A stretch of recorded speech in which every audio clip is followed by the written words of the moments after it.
아슬아슬한 상황. 요즘 방역당국이 거듭 강조하는 말입니다. 신규 확진자 수는 두 자릿수로 내려왔지만 산발적인 감염이 잇따르고 있어서 언제 어디서 또 새로운 감염 사례가 나올지 모르는 상황인데요. 오늘 이 시간 최영희 시사평론가 계속해서 함께해 주시겠고요. 천은미 이대 목동병원 호흡기내과 교수 모시고 코로나19 상황에 대해서 짚어보도록 하겠습니다. 어서 오시죠. 예, 신규 확진자 수가 두 자릿수로 내려왔습니다.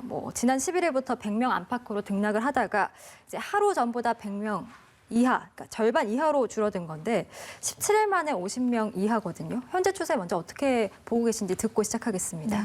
어제 같은 경우는 이제 확진자가 조금 적게 나온 것 같은데 롤러코스터 탄다 그러죠. 요새 100명이 됐다가 50명, 근데 최초로 이제 50명 이하로 떨어지긴 했지만 이거는 산발적인 집단 감염이 오늘은 나타나지 않은 결과라고 생각합니다. 여전히 지금 알고 계시지만 해외는 굉장히 많은 환자들이 나오고 있고 그 환자들이 다시 우리나라로 국내로 입국을 하면서 해외 입국자들도 굉장히 많습니다. 그렇기 때문에 이런 상태에서 오늘 조금 확진자가 적게 나온 것이 안정화 상태라고 보기엔 좀 어렵고요. 나오는 그런 확진자들이 보면 마트, 병원, 장례식장, 콜센터, 우리가 일상생활하는 곳뿐 아니라 취약계층이 있는 병원, 요양병원에도 계속 나오고 있기 때문에 방역의 어떤 그런 고삐를 지금 낮출 수 있는 단계는 아니라고 생각합니다. 예, 롤러코스터의 현재 상황을 비유를 해주셨는데 말씀해 주신 것처럼 산발적 감염은 계속되고 있는 상황입니다. 그렇기 때문에 여전히 불안한 것도 사실인데 그 최근의 사례 중에서 가장 집단 감염이 많이 나왔던 이 부산 헤드락 요양병원 사례 좀 짚어봐야 될 것 같습니다. 조금 전에 5명이 추가로 확진됐다는 소식도 들어왔고 확진자 분께서 이제 한 분이 또 새로 숨지시면서 사태가 악화되는 양상인데 지금 직원 확진자 분 중에선 한 분이 지난 9일에 그 200명이 몰린 재개발 아파트 조합 총회에 또 참석했던 사실이 드러나면서 이게 병원 밖으로까지 지역사회 감염으로까지 이어질 가능성도 지금 제기가 되고 있는 상황입니다. 맞습니다. 그러니까 이게 딱 역학조사에서 확정되지는 않았고 추정할 수 있는 정황들이 나온 건데요. 어쨌든 이 밖에서 안으로 들어간 것인지 안에서 밖으로 나온 것인지 이거는 시간의 차이만 있을 뿐이지 똑같이 순환하는 거죠. 바이러스가 결국은 흘러다니고 있다는 얘기인데 처음에 간호조무사로부터 시작해서 어제까지 53명이었다가 말씀하신 대로 계속 확진자가 추가되고 있는 상황이고 문제는 요양병원이고 8, 90대 어르신들이 많으세요. 지금 사망자가 이미 나오고 있죠. 지금 이 초기에 간호조무사가 치료했던 돌봤던 이 환자 한 분은 사망한 것으로 확인돼서 장례 중에 지금 이제 사후 검사를 해보니까 양성 판정이 나온 거예요.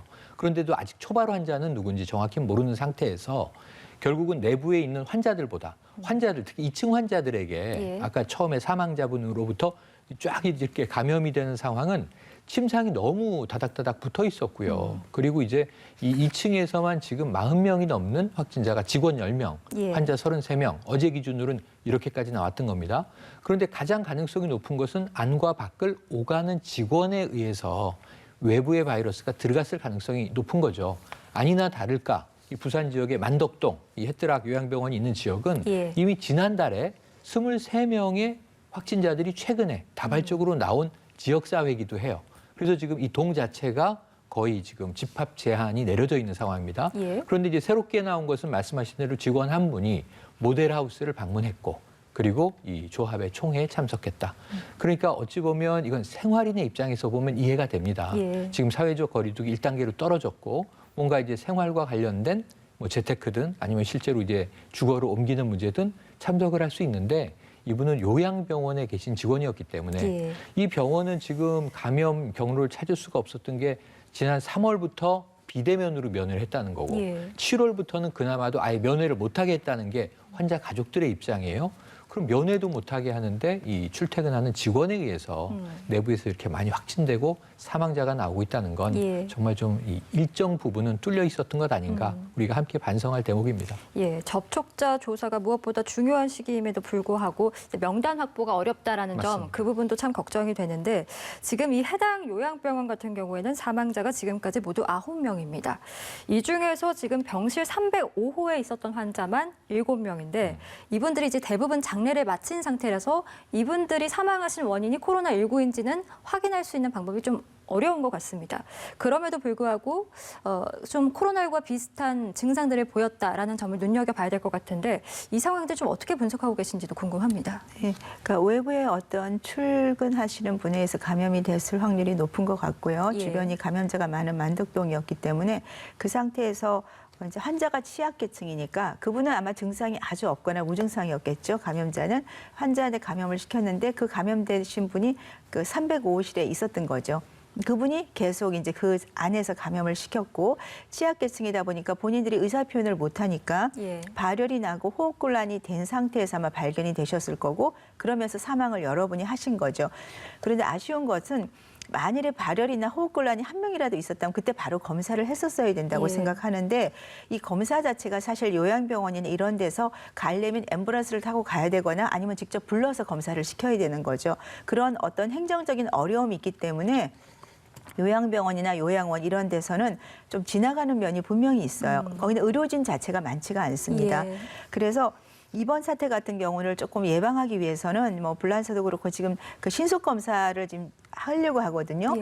그러니까 이런 그 PCR 검사는 병원을 와야 되는 불편함이 있어요. 선별진료소는. 하지만 진단 검사 같은 거는 바로 거기서 할 수가 있어요. 해서 만일에 90% 이상을 걸러낼 수 있다면 나머지 10%에 대해서는 저희가 더 정밀 검사를 하면 되기 때문에 예. 말씀드린 대로 이것이 지금 코호트 격리를 시켰거든요. 예. 그죠? 그러면 거기 있는 분들은 감염이 계속 되실 수가 있어서 저는 개인적으로 그 점은 굉장히 안타깝게 생각해요. 예. 만일에 병상 여유가 있다면 병원에 요양병원 계신 분 전부 다 병원으로 와서 관찰하면서 검사를 하는 게 전 가장 좋다고 생각하고 감염의 위험도 적고요. 예. 이러한 신속 검사를 요양병원이나 데이케어 센터 이런 여러 가지 정신질환자가 입원해 있는 이런 병원들에 우리가 제공을 해서 정기적으로 검사를 할 수 있으면 도움이 될 것 같습니다. 예, 신속 검사에 대해서 얘기를 해주셨는데 사실 요양시설 같은 경우에는 확진자가 한 명 발생하면 대규모로 감염될 네, 가능성이 네. 워낙 높고 또 그 인명 피해로까지 이어질 수 있기 때문에 더 위험한 시설이고 그 원인에 대해서 우리가 차단을 하는 것이 가장 중요한 시기인데 맞습니다. 지금 해당 병원 같은 경우에는 전수 검사가 이미 이루어졌잖아요. 맞습니다. 이런 사례가 나올 때마다 당국에선 전수 검사를 하는데 사실상 이게 일회성으로 하는 것은 의미가 없다. 그렇죠. 정기적인 검사로 실행을 해야 된다라는 지적들이 있더라고요. 저도 거기에 동일합니다. 왜냐하면 이제 일회적 검사 음성이 나왔지만 또 이제 며칠 후에 양성이 나오지 말란 법이 없는 예. 거거든요. 지금까지 우리가 보는 결과. 지금 이 헤트락 요양병원을 보면서는 처음에 우리가 굉장히 세게 맞았던 아픈 참상이 있었던 게 청도 대남병원이잖아요. 그때 이미 확진은 뭐 양성은 무더기로 나왔을 뿐만 아니라 대부분 정신병동에 거의 갇혀서 생활하시던 분들이 예. 굉장히 비위생적인 상황에서 숙식을 하고 계셨고 다발적으로 초기 사망자가 엄청나게 많이 나왔습니다. 신천지 대구 사태에서는 젊은 청년 신도가 대부분이었기 때문에 예. 시간의 차이가 있을 뿐 대부분 완치가 됐는데 청도 대남병원이 정말 아픈 곳이었거든요. 그러니까 요양병원은 위험하다. 또 이제 이러한 어떤 격리 생활하는 병동이 잘 막아내기 위한 거의 코호트 격리 수준의 외부로부터 바이러스를 막기 위한 조치가 필요함과 동시에 폐쇄적인 면에서는 내부로 들어가면 속수무책이다. 예. 근데 이번에도 이런 이야기가 나왔어요. 집중치료실이 있는데 집중치료실로 갔던 환자분들의 사망률이 지금 높아요. 사망자가. 그럼 오히려 집중치료실에서 계속 감염된 게 아니냐. 예. 이런 추정도 나오는 거거든요. 그만큼 지금 경로를 알 수 없을 정도로 이 가장 핵심 문제는 환자들은 스스로 거동을 하거나 생활할 수가 없으니까 일반인은 격리시키면 됩니다. 그 안에서 일정 기간 잠복기 동안 갇혀서 검사도 하고 양성, 음성 판단하고 숙식하고 이 지루하고 답답하고 심리적 우울감을 극복하는 게 문제지 예. 독립생활이 문제가 없는데 환자분들은 격리가 불가하죠. 누군가 간병인이든 뭐 간호조무사든 계속 가서 체크하고 일단은 이제 하루 이 삼시세끼부터 돌봐드려야 되기 때문에 예. 접촉은 수시로 계속 발생하는 거거든요. 근데 아까 말씀하신 대로 의료인 직원들이 많은 수가 아니기 때문에 소수가 다수를 지금 관리하는 체제란 말이에요. 직원들은 100명이 안 되고 입원한 분들은 지금 이 164명 정도가 되는 예. 한 200명 정도가 들어갈 수 있는 병상 수에서 거의 뭐 많이 환자들이 차 있는 병원입니다. 그 이 안에서는 매일 끊임없이 매 순간 접촉이 일어나는 상황이기 때문에 예. 언제든 이 걸리지 않았던 분들이 잠시 후에 걸릴 수 있는 위험성은 높고 그러니까 이 검사 자체는 일회성은 문제가 있다. 주기적으로 해서 완전히 이게 안전하다고 판정될 때까지는 여기는 집중적으로 관리해야 되는 위험 지역일 수밖에 없습니다. 예, 정기 검사가 도입되는 필요성이 있다라는 말씀이시고, 뭐 요양시설 같은 경우에는 계속해서 근본적인 대책을 우리가 고심해서 또 만들어 나가는 것이 가장 중요한 시기다라는 생각이 듭니다. 이처럼 계속해서 확진 사례들이 나오고 있고 걱정되는 대목이 여전히 많은데 말씀드린 것처럼 그야말로 아슬아슬한 상황인 것 같아요. 그런데 이제 주말을 앞두고 있고 또 가을 단풍철을 맞아서 뭐 등산 가시려는 분들도 많으시고 아무래도 좀 활동하시려는 분들이 많을 것으로 예상이 됩니다. 그리고 또 할로윈 대위도 얼마 남지 네, 않아서요. 맞습니다. 예, 참 우려되는 대목이 많은데 혹여나 이런 행사들이 코로나19의 어떤 전파에 또 확산세에 고리가 되는 게 아닐까라는 걱정이 네. 됩니다. 혹여나를 전 떼고 싶습니다. 예. 혹여나면 좋겠는데 이거는 모이는 순간 간단하죠. 제가 다시 한번 원칙을 말씀드리면 접촉하면 감염된다. 예. 그리고 그 위험성은 점점 높아져 왔다. 우리나라에.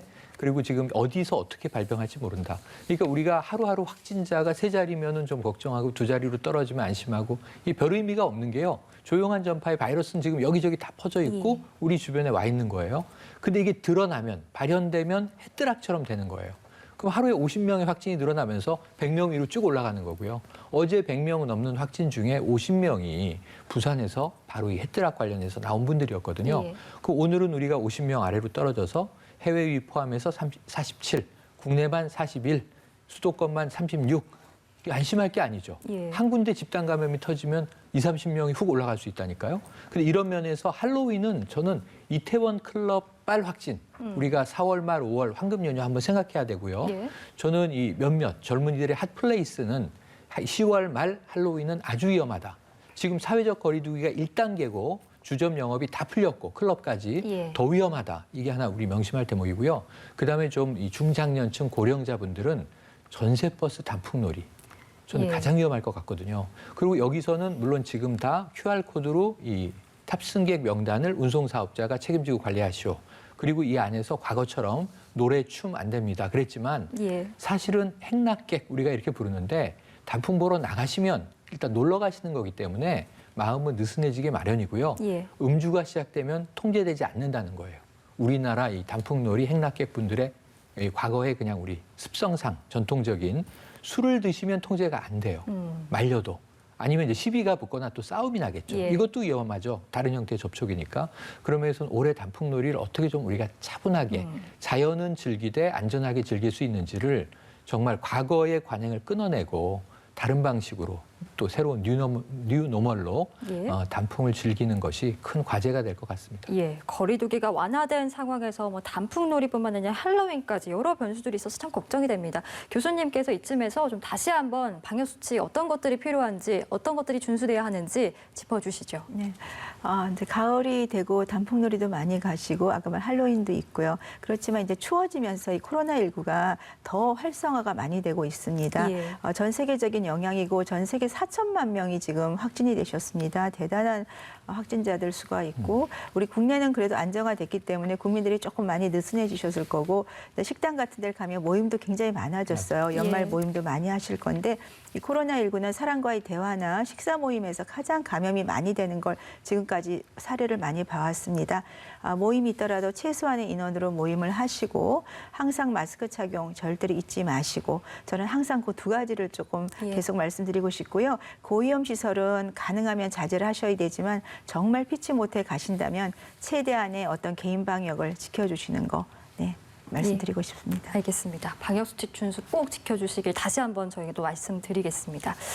이런 가운데요, 그 일부 보수단체에서 주말에 대규모 집회를 신고했었는데 네. 경찰이 집회금지 통보를 내렸고 결국 오는 28일 일요일 집회 하지 않겠다라고 네. 지금 결정을 내린 상황입니다. 그러면서도 25일 집회에 대한 행정소송을 제기하겠다라는 강경한 입장을 덧붙여서 보였는데 사실 어려운 문제인 건 맞는 것 같습니다. 네. 이게 뭐 코로나19 시대에 이렇게 집회를 한다는 것이 또 다른 감염으로 이어질 수 있기 때문에 그에 대한 우려도 나오는 것도 사실이고 또 반면에는 국민의 어떤 집회 그리고 결사의 자유를 막아서는 안 된다라는 네, 네. 입장도 있는 건데 이거 어떻게 우리가 해결해 나갈 수 있을까요? 이미 10월 3일 개천절하고 10월 9일 한글날 사실 이제 집회는 8.15 광복절에 비해서는 상당히 자제가 됐는데 예. 그 자제는 어찌 보면 경찰력에 의한 것이죠. 이 광장에서. 그래서 이게 방역에는 필요하다. 국민 여론도 이쪽에 좀 힘을 실어주는 경향이 있는 반면에 예. 이 정치적이거나 사회적인 측면에서는 우리나라 헌법이 이 정말 그야말로 지키고 있는 국민의 기본권 문제가 저해되는 것 아니냐. 그러니까 방역이라는 게 워낙 우리가 겪지 못했던 이례적인 상황이라 강하게 막을 수밖에 없다라는 점도 이해되지만 예. 그럼 언제까지 우리는 이렇게 뭐 집회도 못하는 것이냐. 꼭 정치적인 집회만이 아니죠. 문화적인 행사도 마찬가지입니다. 그런데 이번에 자제된 건 참 다행인데요. 예. 문제는 이제 주말마다 이러한 시도가 있을 가능성이 있어요. 그런데 이제 문제는 가을도 거의 지나고 날씨가 지금 부쩍 추워졌는데 예.